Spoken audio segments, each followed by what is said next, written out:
প্রতিটা সৃষ্টি আল্লাহ পাকের এক একটা মেসেজ দেয়। ঠিক মেয়ে মানুষও একটা মেসেজ দেয়। কি মেসেজ?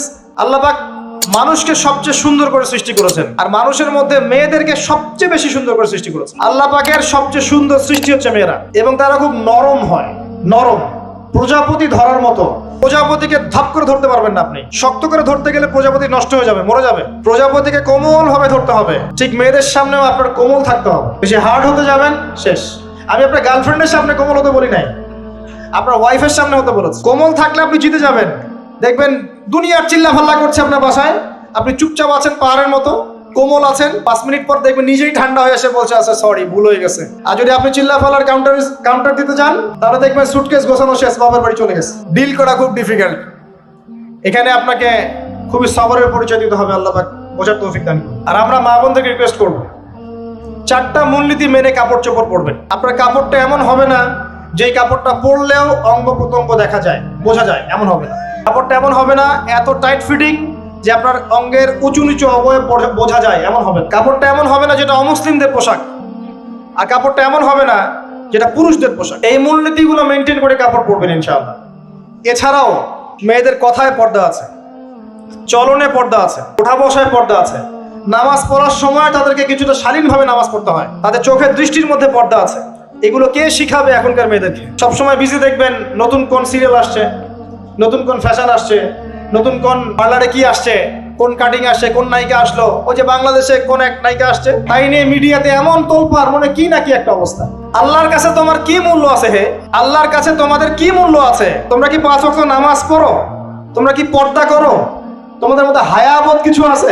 তোমরা মানুষকে ভালো কিছু শেখাও, সমাজকে ভালো কিছু দাও, শালীন কিছু দাও। আল্লাহর কাছে তোমাদের কি মূল্য আছে? নবী সাল্লাল্লাহু আলাইহি ওয়াসাল্লাম তো জাহান্নাম দেখে সেই কথাটাই বলেছেন, আমি জাহান্নাম দেখে আসলাম, সেখানে বেশিরভাগ অধিবাসী হচ্ছে মেয়ে, নারী। কি কারণ? তারা এমন কাপড় চোপড় পরে বাইরে ঘুরতো যেই কাপড় পরেও তারা নগ্ন থাকতো। আমি কি ব্যাখ্যা করতে হবে? আপনি দেখতে পারেন না? এবং তারা স্বামীর সাথে কুফরি করত। সারা জীবন স্বামী যদি তাদের ভরণ পোষণ দেয়, ভালোবাসে, মহব্বত করে, তাদের জন্য জীবনটা ক্ষয় করে ফেলে, এক পর্যায়ে গিয়ে বলবে সারাটা জীবন তোমার কাছে কিছুই পাইলাম। বাস্তব। এগুলোর কারণে মেয়েরা বেশি বেশি জাহান্নামে যাবে, এবং তারা মানুষ মারা গেলে মাতম করে, বুক পিঠ চাপড়ায়, এই কারণে যাবে। এবং তর্ক লাগলে অভিশাপ দেয় বেশি, এই কারণে যাবে। আল্লাহ পাক আমাদের মা বোনদেরকে হেফাজত করুন। তবে একটা হাদিস আছে সুসংবাদের। নবী সাল্লাল্লাহু আলাইহি ওয়াসাল্লাম বলেছেন, একজন নারী যদি 4টা কাজ করতে পারেন, জান্নাতের যে কোনো দরজা দিয়ে ইচ্ছা প্রবেশ করতে পারবেন।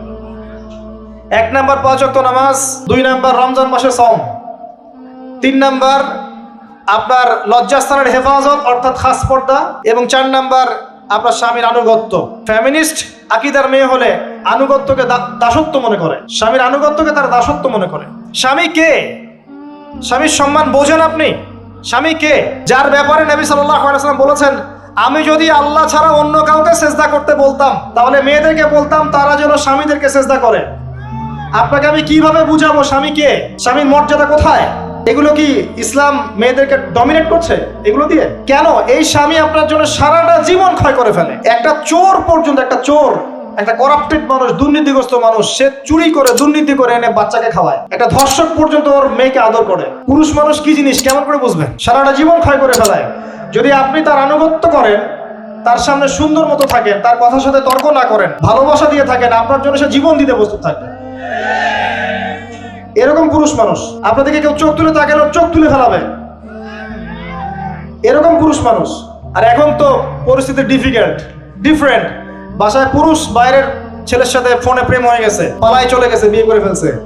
দেখবেন বাসায় স্ত্রী আছে, বাইরের মেয়ের সাথে প্রেম করে বিয়ে করা শেষ। বিয়ে করলে সমস্যা নাই, ব্যভিচার করে ফেলছে, বিয়ে সে করতেই পারে, সে যদি সমতা রক্ষা করতে পারে, সেটা তার ডিফারেন্ট ইস্যু, এটা অন্য ইস্যু। তো স্বামীর আনুগত্য আপনাকে কিভাবে বুঝাবো? এটা দাসত্ব নয়। নবী সাল্লাল্লাহু আলাইহি ওয়াসাল্লাম বলেছেন, কোন স্বামী যদি কোনো স্ত্রীকে চায়, তার প্রয়োজনের জন্য চায়, মহব্বতের জন্য, স্ত্রী যদি চুলায় রান্না করতে থাকে, ওই রান্না ফেলে দিয়ে তাকে আসতে হবে। রাতের বেলা স্বামী স্ত্রী শুয়েছে, স্বামীর চাহিদা আছে, স্ত্রীর কোনো সমস্যা নাই, স্ত্রী ফিট, ইচ্ছা করেই অহেতুক স্বামীকে বলল আমি রাজি না, উল্টা পাশে মুখ করে ঘুমিয়ে গেল। আল্লাহর নবী বলছেন, সারা রাত আল্লাহর পক্ষ থেকে একজন ফেরেশতা আসবে, এসে এই নারীকে অভিশাপ দিতে থাকে। এখন এগুলো হাদিস শুনলে বলবে যে ইসলাম তো মেয়েদেরকে ছোট করছে। একজন মেয়ে তার একজন স্বামীর কথা বলছে, স্বামী তার মেয়ে, তার স্ত্রী, তার মা, তার বোন, সবাইকে তার মিরাসের হক দিতে হয়। একজন মেয়ে তার বাবার সম্পত্তি পায়, কোনো কোনো ক্ষেত্রে তার ভাইয়ের সম্পত্তি পায়, তার স্বামীটা তো পাই, তার ছেলেরটাও। নানি হলেও সম্পত্তির হক আছে। একটা মেয়েকে চতুর্দিক থেকে সিকিউর করা হয়েছে ইসলামে। তারপরেও কিছু ফ্যামিনিস্টের কারণে এরা বলবে যে মেয়েদেরকে ইসলাম ছোট করছে। হ্যাঁ, মেয়েদেরকে ইসলাম কেন ছোট করছে? কারণ পর্দা করে যে বাইরে বেরোতে বলেছে, ঢ্যাং ঢ্যাং করে নগ্ন হয়ে বেরোতে নিষেধ করেছে, এই কারণে। যদি বলে যে হ্যাঁ ইসলাম আপনাদেরকে ফ্রি মিক্সিং এর স্বাধীনতা দিচ্ছে, আপনারা সবাই ফ্রি মিক্সিং করেন, গেঞ্জি পরেন, টি শার্ট পরেন, স্যান্ডো গেঞ্জি পরে বাইরে ঘুরে বেড়ান, টাইট ফিটিং প্যান্ট পরে বাইরে ঘুরে বেড়ান, সব জায়গায় আপনারা ফ্রি মিক্সিং করেন, পর্ন দেখেন, জেনা করেন, মদ খান, ইসলাম খুব ভালো। তখন তোমাদের জন্য তো ইসলাম নয়, তোমরা জাহান্নামে যাও, আল্লাহর কি আসে যায়? ইসলাম তোমাদের জন্য নয়, তোমরা জাহান্নামে গিয়ে মরো, ইসলামের কিচ্ছু যায় আসে না। আল্লাহর ওয়াস্তে পারিবারিক আদর্শের দিকে ফোকাস করেন প্রিয় ভাই। নিজে জাহান্নামের আগুন থেকে বাঁচান, পরিবার বর্গকে বাঁচান, পরিবার একটা পার্ট হচ্ছে আপনার পিতামাতার সাথে খারাপ আচরণ করতে যায় না আল্লাহর ওয়াস্তে। সেই ব্যক্তির জন্য ধ্বংস যার পিতামাতা বেঁচে আছে, তাদের হক আদায় করে সে জান্নাতে যেতে পারবো না, তার জন্য ধ্বংস। আরেকটা অংশ আছে আপনার সন্তান সন্ততি, বাচ্চা কাচ্চার প্যারেন্টিংটা খুব সুন্দর করে করেন। যখন আপনি স্ত্রীর সাথে মিলন করতে গিয়েছেন তখন দোয়া পড়েন, আল্লাহুম্মা বিসমিল্লাহি আল্লাহুম্মা জান্নিবনা শাইতান ওয়া জান্নিবিশ শাইতান মা রাযাকতানা। আমার মনে হয় এখনকার জেনারেশন যেগুলো আছে ফাসেক, মাদক সেবন করে, পর্নোগ্রাফিতে আসক্ত, ইয়াবাখোর, স্মাগলিং করছে, চুরি করছে, হাবিজাবি, ধর্ষণ করছে, আমার মনে হয় না তাদের পিতামাতা তাদেরকে জন্ম দেওয়ার সময় এই দোয়াগুলো পড়েছিল।